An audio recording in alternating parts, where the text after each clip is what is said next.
दोस्तों ऐसा माना जाता है कि ईयर 1967 महाराष्ट्र का एक गांव था जिसका नाम था चिंचावन। यहाँ पर एक मदन नाम का लड़का रहता था जो कि रात के समय पड़ोस के गांव से अपने गांव लौट रहा था। रात के करीब 10 बजे होंगे और मदन की उम्र करीब 20 साल की होगी। वह पीपर के पेड़ के नीचे से गुजर रहा था। फिर इतना घना था कि चांद की रोशनी भी जमीन तक नहीं पहुंच पा रही थी। मदन को जोर से एक नंबर आ गई तो सोचा पेड़ के नीचे ही कर लेता हूँ क्योंकि रात का समय कौन ही देख रहा है। लेकिन यही थी मदन की सबसे बड़ी गलती, क्योंकि मदन को अंदाजा भी नहीं था कि उस पेड़ पर एक मुंजिया रहता है। कोई इंसान अगर मुंजिया को छेड़ता है तो वह उसके पीछे पड़ जाता है और मदन ने तो उस पेड़ के नीचे पेशाब करके मुंजिया के घर का अपमान किया था। वो मुंजिया काफी पावरफुल था, इसलिए वो मदन के शरीर में घुस जाता है और उसके शरीर को ऑब्जर्व कर लेता है। उसके बाद से मदन पूरी तरह पागलों की तरह हरकतें करने लगता है। वो खुद को तो कभी अपने घर वालों को मारने की कोशिश करता था। कई साल बीत गए लेकिन मदन को कोई भी ठीक नहीं कर पाया। इतना ही नहीं, किसी को पता भी नहीं चल पाया कि मदन के पागलपन के पीछे आखिर राज क्या है।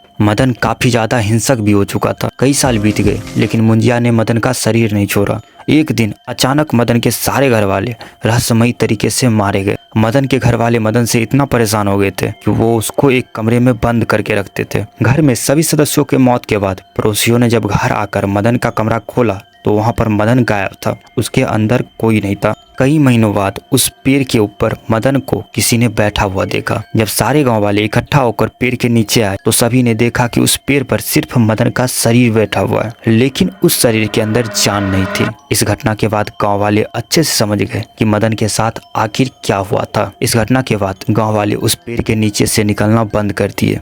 अगर आप ये चाहते हैं कि मैं और भी मुंजिया से जुड़ी हुई कहानी लेके आऊँ तो आप हमें कमेंट कर सकते हैं, और अगर आपके पास कोई कहानी हो तो आप हमें कमेंट में दे सकते हैं।